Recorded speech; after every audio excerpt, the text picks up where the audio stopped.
Hello, and welcome to The More You Know Co., a podcast about the people and ideas of Northern Colorado.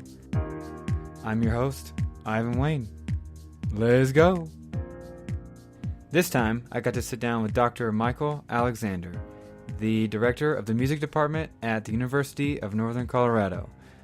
It was a good conversation. He met me over his lunch break. I actually walked into his office and I interrupted his lunch, and he was nice enough to let me set up, and we got to it. So hope you enjoy. Okay, here I sit in the office of Michael Alexander, is that correct? Director of the music department here at University of Northern Colorado. So thank you for joining us. Good to be here. Yeah.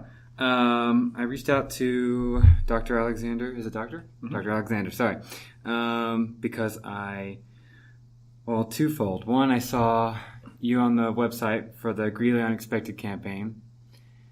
And then about 4 or 5 months ago, no matter where I went in the state, I saw an advertisement for the music department of UNC, even at the airport. Were you behind any of that? No. I guess in some sense, in that right. I'm the director for the School of Music, and so we worked with the city on that campaign. But that was Greeley Unexpected was the ones who wanted to feature the music program. Oh, okay. Here, and so we were a fortunate byproduct of getting that PR. So they approached you? They approached us, yeah. Oh, right. Yeah. I have to tell this to almost everybody, but because my mic is on the table, try not to... Oh, sorry. No, that's okay. My first 2 interviews were like destroyed because I was bound... Yeah, I need to get like an individual stand for it. Yeah. And maybe when we get some revenue going or something. Yeah. So I was looking online, and I have a lot of questions about your background. Sure. But it looks like you arrived in Northern Colorado here 3 years ago. Mm-hmm. So how's that been? How'd you find UNC? So I love Northern Colorado, and I came here from the Atlanta area. So I was there for 11 years before moving here. And I love pretty much everything about Colorado, and the spirit of the people and the outdoors and the cultural activity that happens here is amazing. And so when the School of Music position, director of School of Music opened up here at UNC, I applied and was fortunate enough to get the position. And the School of Music at UNC is one of the, it's a very well-respected school across the country and the world, really. So it's a great place to, I have really great colleagues, really great students, and it's a really great place to work. That's one thing I heard coming to UNC when I first moved here, was that one of the things UNC was known for was music. So, were you going to say something? No, go ahead. When you first got to the NoCo area, was there something that stood out to you that maybe the Atlanta area didn't have, or something that surprised you that was like noticeable? Well, lack of traffic was a good. I know people here complain about the traffic at times, but living on the East Coast for a lot, there's not a close comparison at all as to the amount of traffic that is there. But in all seriousness, the main thing was just that I think there's a really great culture here in Colorado, and that first of all, the people really celebrate, I think, the outdoors. They celebrate being active. I think that people are generally happy here. Yeah.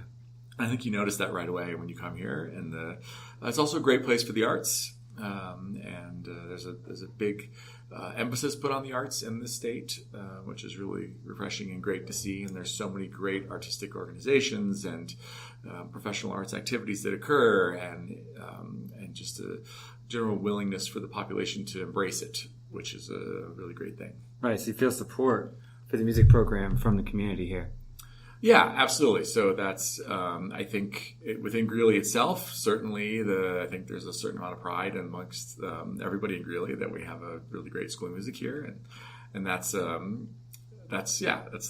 obviously a great, it's something that we take great pride in, right? In the School of Music, that that we have a good positive reputation, and I think a lot of people like you know of UNC as a result of the reputation of certain schools within the university, and we're really proud to be one of those schools. So right. So correct me if I'm wrong, but by the way you talked about your travel to get here, you had been in Northern Colorado before you moved out here. No, not really. Okay. I mean, I interviewed here, so I was here for that time. Yeah. But I'd been to Colorado once as a kid, but not enough. I mean, enough to know it was beautiful. Mm-hmm. But I'd never been to Greeley, and I'd never been to Fort Collins or any part really on the Front Range, just in the mountains as a kid, the Rocky Mountain National Park. Right. So. Was it just kind of a random job search, or did you get on your computer looking for UNC? I ask this a lot because before I moved here, I had never heard of the university. I didn't even know UNC was a school. Yeah, so I was the same. Yeah. So I did not search University of Northern Colorado. In fact, I mean, I'm not sure how to best put this, but I was looking at that point, to possibly move on from my position where I was at, and right. there were several schools that I looked at based on what was open that year, and in the work that I do, there are not many jobs that open each year. So when this one opened, I learned more about Northern Colorado once I saw the job open, and in the job postings they sort of give a description of the school, and I was shocked that this school was doing what it was doing, and I'd not heard of it. Right. Which also told me a lot about the work that I wanted to do when I got here. So I think it's kind of a hidden gem in a way that we're trying to fix. I don't think that's a good distinction to have, to be a hidden gem. We'd rather be an unhidden gem. Right. And I think that a lot of what I've tried to do here in the last 3 years is to help tell our story. And it's a remarkable story. So there's no logical explanation that one of the 30 largest public music schools in the country is in Greeley, Colorado. It's no knock on Greeley. It's just that it's a city of 100,000 people, and typically you would find big music schools in much more populated areas. So that's a unique part of the school. That's pretty cool, and it benefits both, I think, from being close to Denver and from being far enough away from Denver, and that it has its own sort of cultural identity, as does Greeley. So that's a pretty neat thing about it. Right. Yeah. I'll say the Greeley Unexpected Music Campaign is it was surreal to come out of the train at DIA, and there's a huge, full wall-sized photo of UNC students talking about the music department. And I think that exposure, just getting people aware that UNC's up here and what we're known for, and that music and the arts is big here, I think that's huge. So, yep. You mentioned that you wanted to tell the music department's story here at UNC. What do you feel like is, do you have like a specific piece of that story, something that you've really like internalized since you've been here, or? Yeah, I think there's lots of things. I think in a broad way of saying it, I think a lot of music schools look very similar. So, they mostly teach the same things. They mostly teach them the same way. Most of them have really great faculty. But there's certain things that distinguish different schools, I think. And we have some pretty unique ones here. And that the first that I found right away is that the faculty here is, I think, really willing to embrace and to discuss the changes that are happening in the musical world, and how music is being accessed in the modern age, how the sort of melding of genres happened in the last several decades. That it used to be that either you were a classical musician or you were a jazz musician or you were you were a rock musician. That you chose very carefully what you were doing, and you did that thing, and never shall you cross the line to the other. And that's really all changed. And so, how musicians are being trained, the kind of skills they need in addition to being a great artist, which is first and foremost. So I think this school has obviously really amazing faculty that are great artists, that are active in their field. They're doing great research. They're dedicated. They do great service to the community. They do all the things that you'd expect of really great faculty. and they're willing to discuss how the education that we're providing to students might need to evolve and is evolving.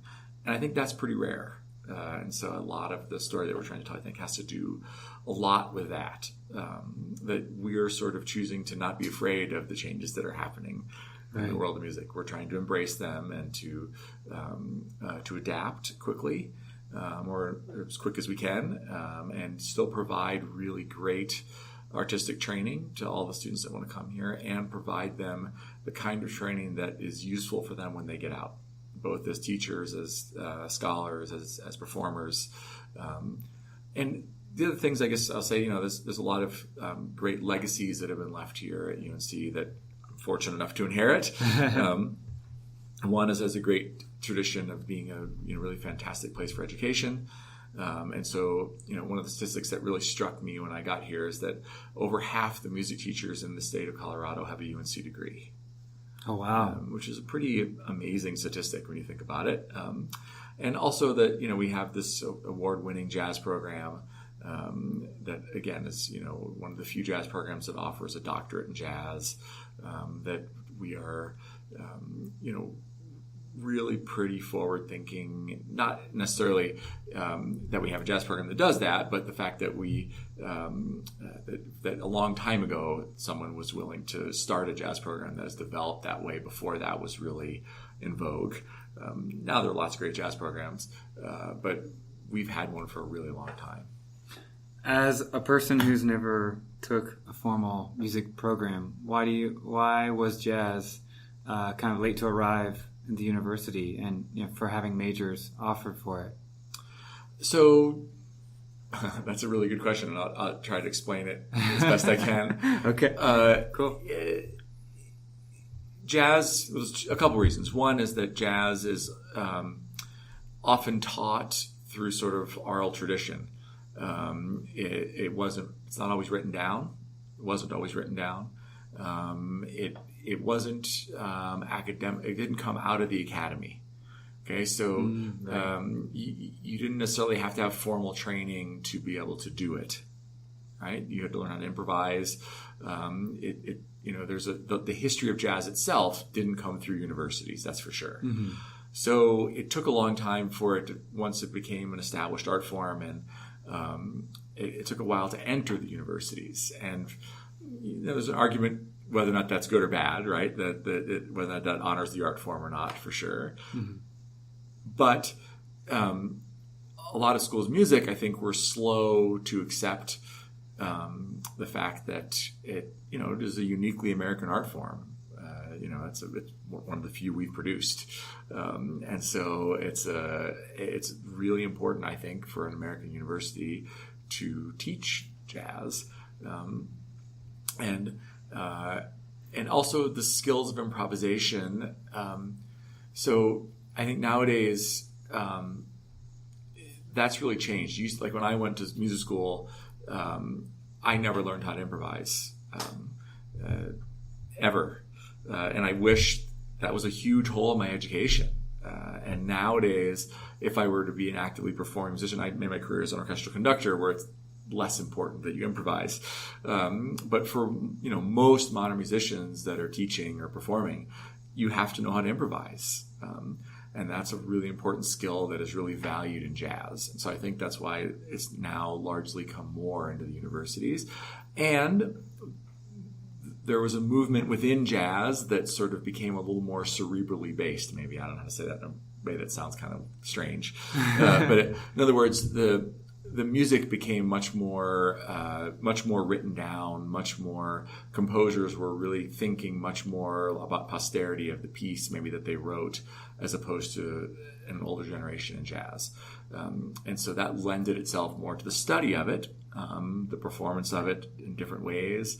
And you could still sort of hear in the jazz world, there's like a dialogue, I think, that occurs at times between academic jazz, for lack of a better way to say it, and sort of jazz that just evolves out of the love of the music. Right. How do you, I don't know if this is a question you can answer, but how do you teach someone to be able to improvise? Are there certain musical skills and you just like... So in my case, you just hire really great faculty that know how to do it. And so that's probably the best I can answer that question. Yeah. So largely my role is to make sure that we have really great faculty here, to make sure those faculty are delivering the programs that we want to deliver effectively to our students. Right. And helping to support the mission, the goals of the School of Music. So I've never taught improvisation, so I would hesitate to answer that question, except to say I would be terrified to do it. Because I've taken some improvisation classes, and you could absolutely tell someone who's really great at teaching and someone who is teaching improvisation and someone who may be less skilled at it. And we have some really great people here to teach improvisation, no doubt about that. That's cool. It sounds like a magician's art to be able to teach someone to improvise musically and just, yeah. Right. What I can tell you is that there's a method to the madness. So right. it seems like they're just making it up as they go along, and to some extent they are. But there's a deep understanding that makes someone be able to improvise well. Yeah. There's a lot of practice that's occurred before they improvise to make that improvisation be successful and sound natural and sound like it's really being improvised. Right.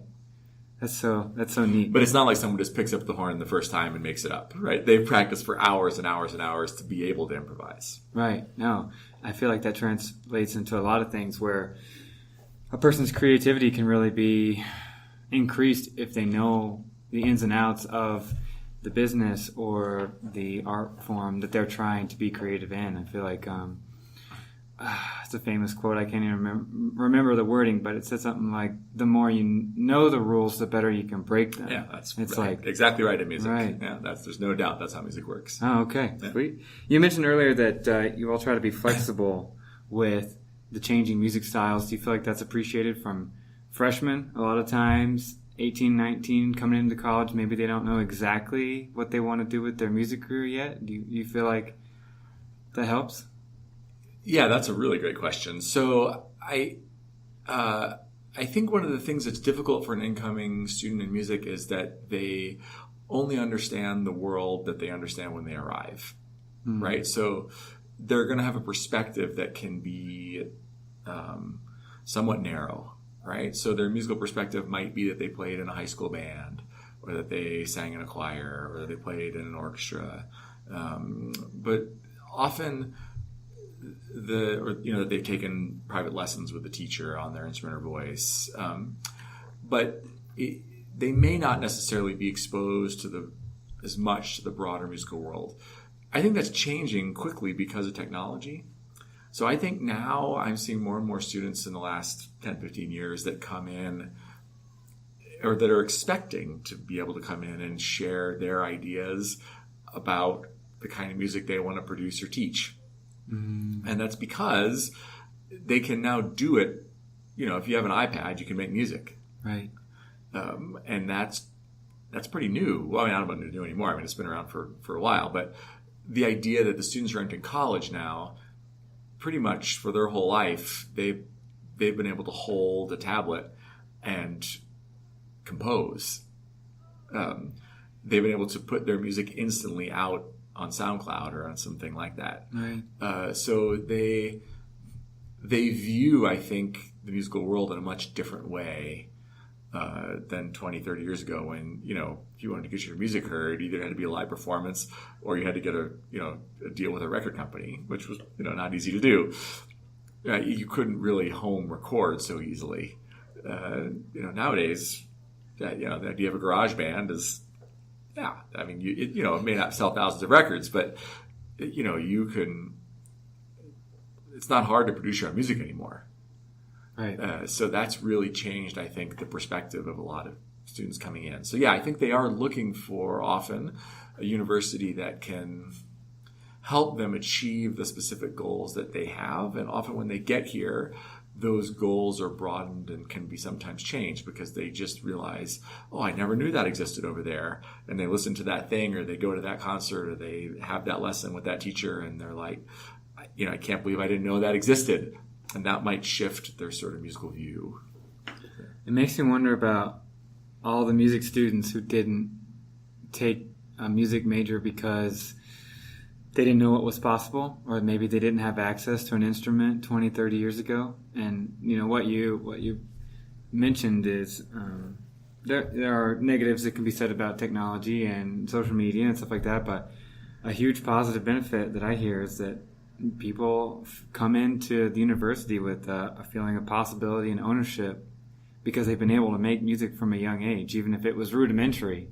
But we're like putting music in kids' hands earlier, and it allows them to sort of grow into that by the time they get to college. That's super neat to hear. Yeah, and super important for how a music school is going to function, I think, going through the 21st century, right? So who you provide access to and why is a pretty complicated question for music schools. Okay, so we started here somewhat controversially, I guess, but we started a folk and bluegrass program, and so we didn't make a new degree for that. We just said that we're going to provide opportunities for students who play folk and bluegrass instruments to get one of our current existing degrees. And, to me, that's sort of like the discussion that almost happened when jazz came into the universities, right? Like, and, some universities said, well, you can't get a music degree in jazz. And I think what we're trying to say is that, some universities now are accepting students who come in and their instrument is laptop. Yeah. And that's an interesting conversation, right? Because there's the definition of musical skill, I don't think, has changed.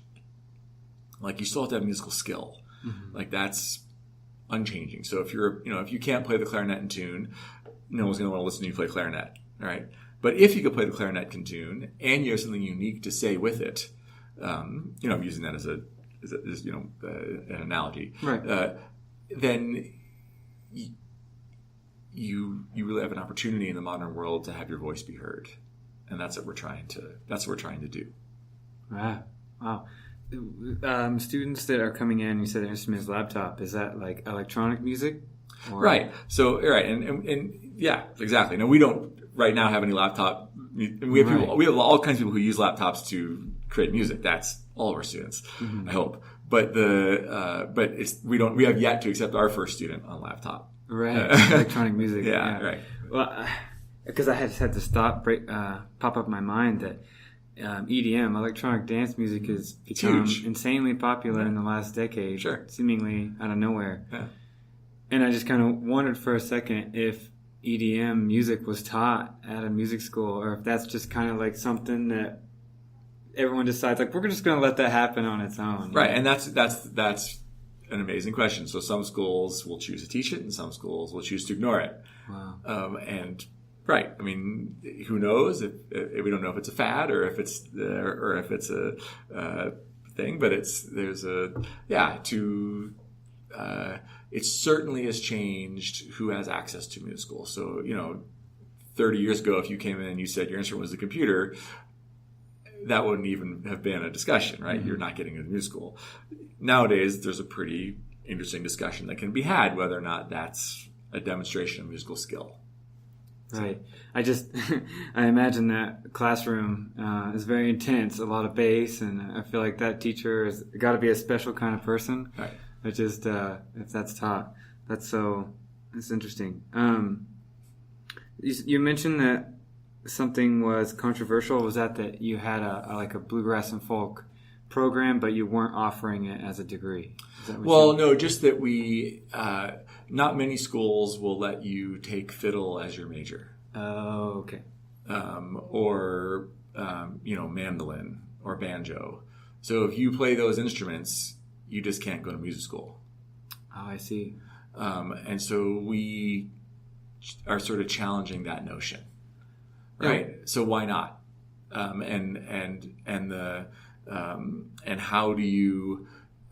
What are we honoring in a student's ability? So typically, as a classical musician, we honor the ability to read the printed page, right? And while that's really important, no doubt, and a huge part of the way music is communicated, to a bluegrass musician, they do it by ear. And how do we provide access to students that come from that background and maybe don't play an instrument that fits in an orchestra, band, or choir? Right? So much of the way music schools are organized has to do with what's taught in the public schools. And so that's sort of the traditional pipelines through which music majors come out of, right? So they are in band, orchestra, choir in high school. They're successful there. They study privately with a teacher, and then they come in to become a music major. But that's not most of the population. That's a very small percentage of the population, in fact, right? So the whole population loves music. They just may not be in band. Right. And so how do you provide access to the person who's for 18 years, well, not 18 years, but how many years played the mandolin? They have no place in public schools. They can't be trained in public schools in a traditional way. So how do we honor that student's skill and give them an education and let them have a career in music? With a degree in music. I shouldn't say that them have a career. They're going to have a career in music, whether they get a degree or not, if they're good. It's a question now of whether or not they could also have a degree in music. Right. That's admirable. I guess I hadn't considered that some instruments and some ways of writing and putting music out there, I don't know if I want to use accepted as the word, but were more academically supported by a major, and that you could major in violin, but you couldn't major in banjo. It's something that, and I think that's super neat that you all are trying to do that. Yeah, we're excited about it, and and again, I think it takes a special group of faculty that would be willing to commit to that, right? And to not be afraid of it, right? To really embrace the fact that what's one of the most popular genres of music in the state of Colorado? It's bluegrass. Mm-hmm. Right, I mean, Telluride Bluegrass Festival is huge, right? I mean, all these there's tons of bluegrass festivals in the state of Colorado, and tons of amazing bluegrass musicians that live here, and so tons of people that are follow the genre. So why not teach it? Right, and you think a lot of that is being in uncharted waters. Professors thinking without any direction to look, how am I going to teach this? Right. Now, we're not first, I would say. So I want to make sure that I'm clear on that. Right. But I think that, there are other programs that have been doing it for a while. Not many. But they may not look all like our school, right? We're a large public institution, large public school of music, right? And so not often would those kinds of places have this kind of program, I think. Right. So maybe you're not the first, but there's definitely a lot less people teaching these, and that's true. And that makes it even more interesting and cool to someone like me on the outside, who's just discovering this world. So, seems kind of random, but we can jump into this. I saw that you got your Bachelor of Music Education at University of Georgia. Mm-hmm. And then you got your Master's in Music from UW Milwaukee. Mm-hmm. And then from 2004 to 2015, you were the director at 2 different universities. And I don't know if there was a typo on the faculty page of the website, but I was very curious. So it was from 2004 to 2015, it said you were the music director at the Georgia Symphony Orchestra. Oh, right. That's not a university. Oh. So that's a regional arts group. So Georgia Symphony Orchestra is an arts organization. It's not a university. So yeah, and then I was at Kennesaw State University at the same time. So the Georgia Symphony was my professional work, and the Kennesaw State University was my university job. Right. Where's Kennesaw State located? That's in the northwest suburbs of Atlanta. Okay. So it was not too far from the University of Georgia? Well, it's not. I mean, it depends on the time of day you make that drive. But it's probably an hour and a half, I'd say, from UGA. It's far enough away that it wasn't next door. But yeah, it's certainly in the region. Yeah. So where are you originally from?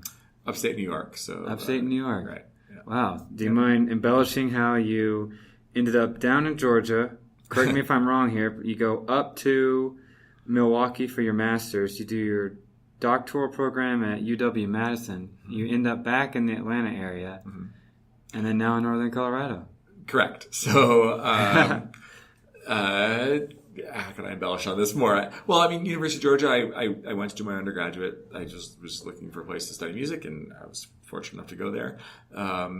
I went to Milwaukee, and I was fortunate enough to be hired after I finished my master's in an entry-level position, sort of half staff, half faculty position at UW-Milwaukee. I worked there for 3 years, and then was really interested in doing orchestral conducting. And so I quit my job, and I got my doctorate at UW-Madison in orchestral conducting. And then I worked for a couple years, my last year of my doctorate and a year after I'd finished my doctorate, in various parts of the state of Wisconsin. So I was, as musicians joke, I was driving for dollars. Mm-hmm. So I was working in Madison and in a place called Ripon, in Green Bay, for a while in Stevens Point, and the outskirts of Milwaukee, and in Madison I was, driving every day. And then I got fortunate, next year I got hired by the Georgia Symphony.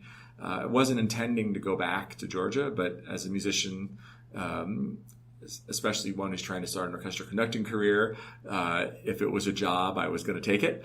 And so I ended up back in Georgia. And then I think the thing that I couldn't have predicted when I was in Georgia, I came to Georgia for, at the time it was called the Cobb Symphony, which is the county where the Georgia Symphony is in, outside of Atlanta. And that grew astronomically when I was there. I was very fortunate. And but I also went to Kennesaw State University, which at the time didn't have an orchestra program. And so I started the orchestra program at KSU, and that also grew a lot. And so that by the time I left, I was really proud of what was built there, but there really needed to be more than one person doing it. I couldn't really I was essentially doing more than 2 full-time jobs by the time I left, and it was too much. So I needed to find a way to find a job that I loved and that was not, made it possible for me to not only be working. Right, and then you landed here at UNC right. and here in Northern Colorado.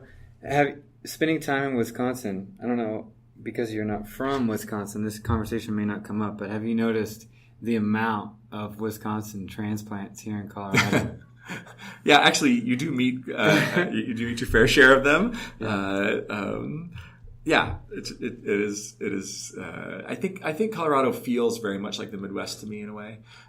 It's definitely feels like the West also, but there's an element of Midwestern life I think that is present in Northern Colorado. Sort of the way the people are. I think there's a lot of parts of it that feel very similar to Wisconsin. So. Right. Before I moved here, I was familiar with the Texas-Oklahoma area. That's kind of where I'm from and where I lived, in Dallas. And the drive between DIA and Greeley up 85, mm-hmm. You know what I'm talking about? I was driving that route with the U-Haul on moving day coming here. And I just thought, oh my God, I moved 800 miles for the same type of stuff. It looked exactly like home. Along 85. It was cloudy that day, so you couldn't see the mountains. Right. Yeah, which you're not going to find in Texas and Oklahoma. Right. Yeah, you can't look at the West. Yeah. And then I just had like this pit in my stomach for a moment. And then I got into Greeley and was like, oh, this is awesome. And then the next time I drove 85, the sun was out and you could see the mountains. And I was like, okay, I'm home. Yeah. Like, here I am. This is different. This is cool. Yeah. I asked about the Wisconsin thing because I had lived out here for 2 or 3 years before I noticed it. My girlfriend's from Wisconsin. She went to UW-Madison and UW-Milwaukee. Cool. When I saw that in your bio, I was like, oh.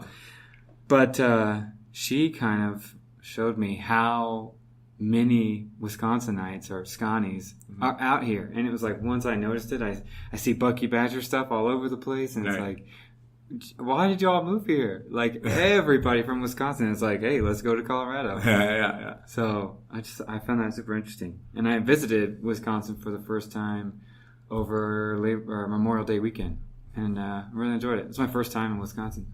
Yeah, I mean, both Madison and Milwaukee are great places to live, in my opinion. But I mean, you know, I'm talking to a Northern Colorado but I mean, I'm not, you know, of all the places I've lived, upstate New York. I actually lived a couple of years in Oklahoma, even, and I finished high school there. I'm sorry. Yeah, I know. Yeah. I lived outside of Oklahoma City for a couple of years, and I'd left. So but that. Colorado is, I think, the nicest place I've ever lived. It's just a great place to live. I like how the Oklahoma part of your life did not come up until I had already self-disclosed. That was going to be a piece of this interview that you were going to leave out. You can read into that whatever you'd like. So. What part of Oklahoma did you live in? In Edmond. Edmond, yeah. Which is fine. I mean, I'm kidding. Right. But you know, it was. I finished high school there, so and that's when I went to the University of Georgia. Oh, okay. Yeah. From upstate New York, finished high school in Oklahoma, go to Georgia. Right. Yeah. Now, I make jokes about Oklahoma all the time, but I visit pretty frequently, and Tulsa has really kind of come into its own. It has, yep. A lot of great arts that's happening there, also a lot of good things, yeah. Yeah, it's fun to go back for the weekend a lot, and I got a lot of family and friends there that still live in Tulsa, so. Yeah. Let's see. I saw that you do research. I don't know if this is still active as the director of the music program, but you do research in music entrepreneurship and then orchestral conducting. Mm-hmm. So yeah, I mean, I still conduct orchestras occasionally, and so I always joke that when I was in Atlanta, I was known as a conductor who. You know, sometimes did administration, but I was certainly known as a conductor there. And here, as soon as I got here, I was known as an administrator who used to conduct. So that's been interesting to me. But I still conduct when I can and when I have the time and when the right opportunity comes, and I enjoy doing that very much. And I'm very interested in. Research is maybe too strong a word, I think, because I think my career has been one based on music entrepreneurship, I guess, as most musicians are. And so I think that I'm very passionate about giving that back to the students that we train here, that there's an understanding of how you can make your way in the modern musical world. Because I think there are more opportunities now than ever in music. They're just different. And the way to achieve them might be different. And to understand how that works is important, and to be able to look at a community and honor what that community might want as opposed to what you want to give, and find a way for those two things to meet, and how to look for opportunities and how to capitalize on them, and how to, again, have an original voice. What you're doing, I think, that's my passion, I think. Yeah. I think you kind of started to answer it there on the tail end of that, but I was going to ask you what your day-to-day looks like as a director of the music department here. So one of the things I love about doing this job is that it's never the same day twice. So what I really enjoy about this job is the opportunity to make a collaborative vision with close to 100 faculty and 550 plus students. That's an awesome responsibility, I think, and fun. And it has its challenges for sure, but it's a pretty, what an exciting thing to get up and do every day, right? That's pretty neat to get paid to do that is all right. I still love to make music, and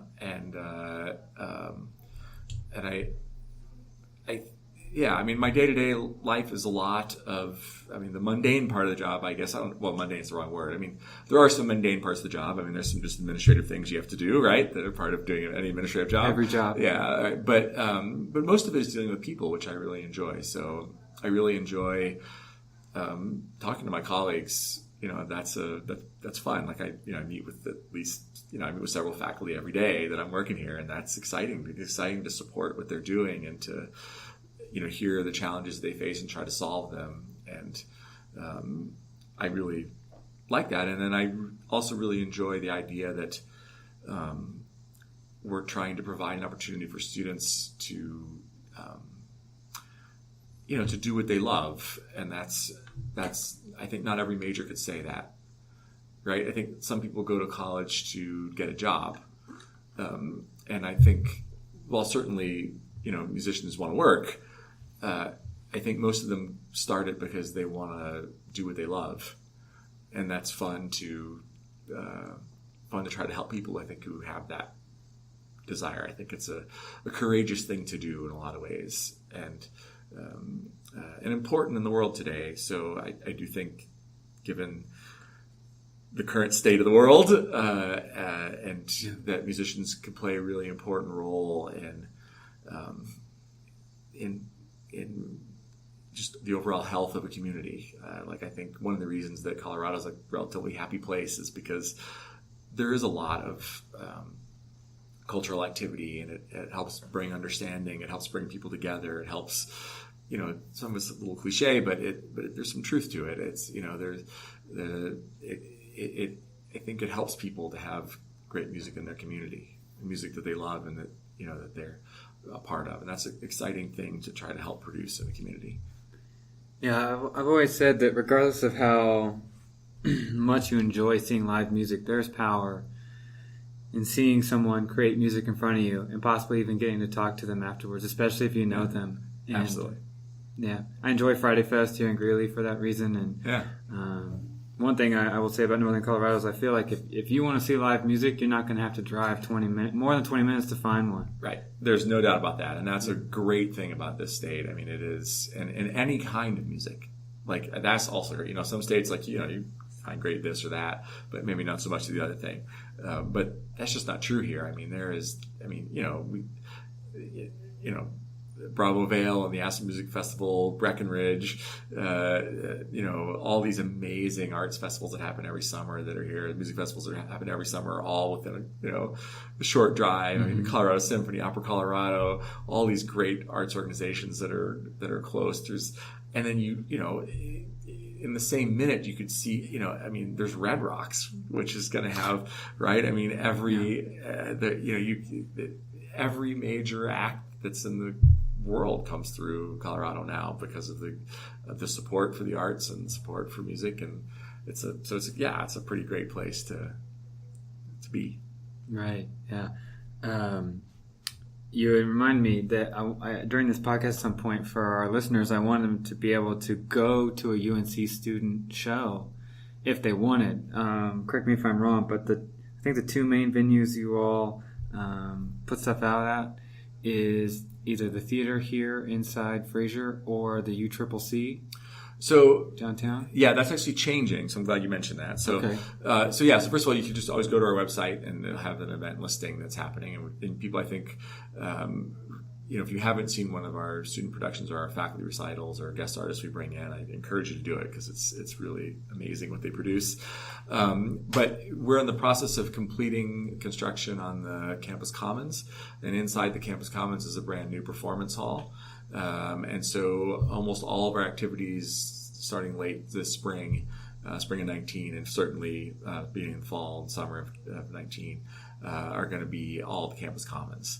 And so it's a really exciting time to be here. It's very rare you get to open up a new performance hall, and that's happening in the next several months. So it's a pretty exciting time to be in the School of Music right now. Right, you gonna name it after yourself? No, but if someone wants to name it, we're available to take that check. That's for sure. So I'm kidding. Well, I'm not kidding actually about that. But it is we're excited about about that happening. Yeah, so they're looking at late fall for completion. Yes, so the campus commons itself will be finished late fall, and we'll start rehearsing in the rehearsal hall there come January 1. But we actually won't move in the performance hall for another month or two because the performance hall will be a few months behind the rest of the building. It's a really complex space to build, and it's just going to take them a little longer to get the finishing touches on that, to open that up. Right. I'm surprised they're finishing as early as they are. If you live in Greeley, and if you drove down 11th Ave, you've seen the construction. And, right. I'm impressed that it's going to be open that early. Yeah. So it's going to be a great space. So I looked up this. I don't remember where I saw it, but this album that you were involved with called Chinese Rap. Oh yeah. For violin, with Chen Yi, and it was on Spotify. And I took a listen. And I will admit that I'm typically not a strings listener. I would see it live, but I typically wouldn't just turn it on in my car. And I really enjoyed the album. Do you want to talk just a bit about that and what that was? I really enjoyed it. Sure, thanks. So Chen Yi is a composer that I met, and this was partly inspired by the fact that the Kansas State University Orchestra was doing 3 concerts in China. And so we wanted to perform the music of a Chinese composer while we were there. And Chen Yi, I met through a colleague of mine, and I've always enjoyed her music.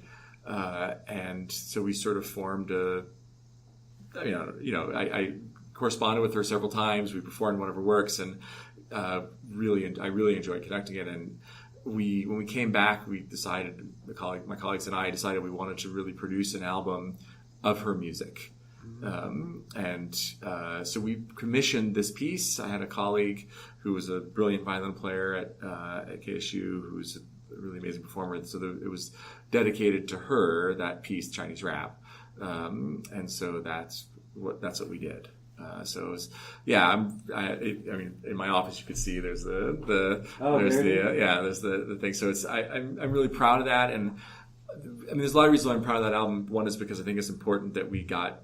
Chen Yi's a world-renowned composer. It's not we didn't make her famous by any means, but it's important that I think we did the work of created an album of a composer of her importance. And we did it at a place that would have probably been pretty unimaginable 10 years earlier. And so there was no orchestra there 10 years earlier. And so to have a recording produced by Centaur Records of a composer of her caliber was pretty cool.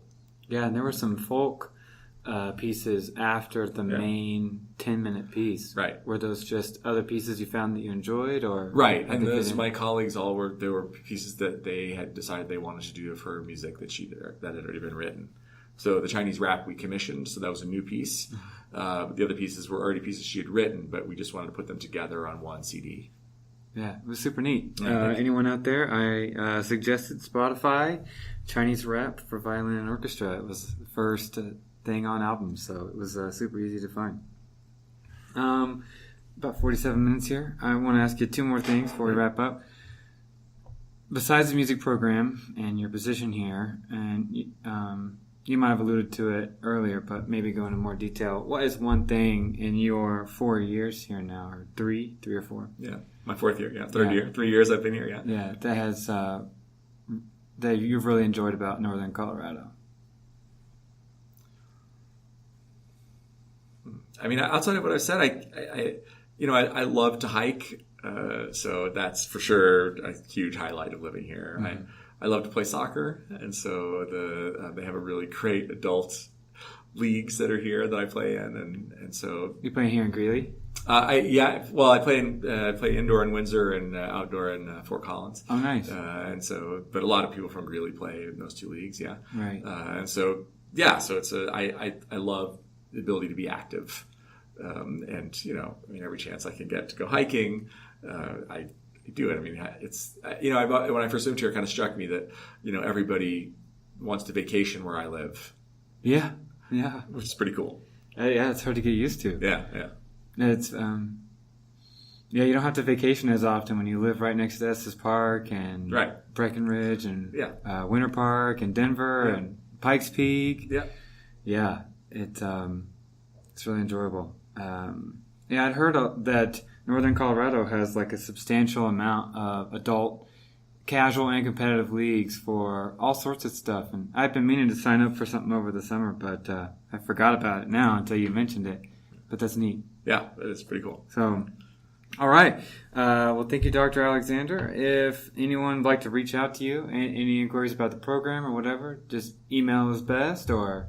Yeah, they can email or call. It's fine. Or just like I said, just go to our website and the contact information for the School of Music and for me is on there. And I'm always happy. I enjoy getting calls from, we get often people who will call with questions about the School of Music or a lot of people try to even call to hire musicians to do things or whatever. So that, yeah, we're always happy to talk to anybody. Right. One thing I'll say about the music building, I couldn't help but plug, is how bright it is in this building. I'm in the ed psych department, and it's in the basement. And Dr. Woody in our program tells undergrads who have never been to the department, just go the exact opposite direction of the sunlight.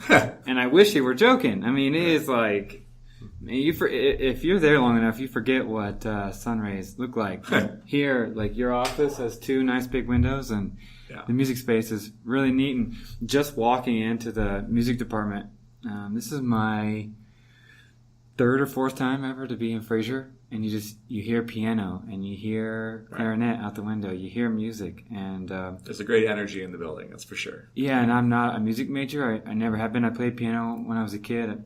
Unfortunately, I gave it up. I've always wanted to pick it back up. But even not being someone who practices music, there was a vibe walking in here that I enjoyed, just coming here to find your office. So, thank you for your time. And it's great to talk to you. Yeah, hopefully people come out and check out a show at the Campus Commons or the UCCC if it happens this fall. Yep.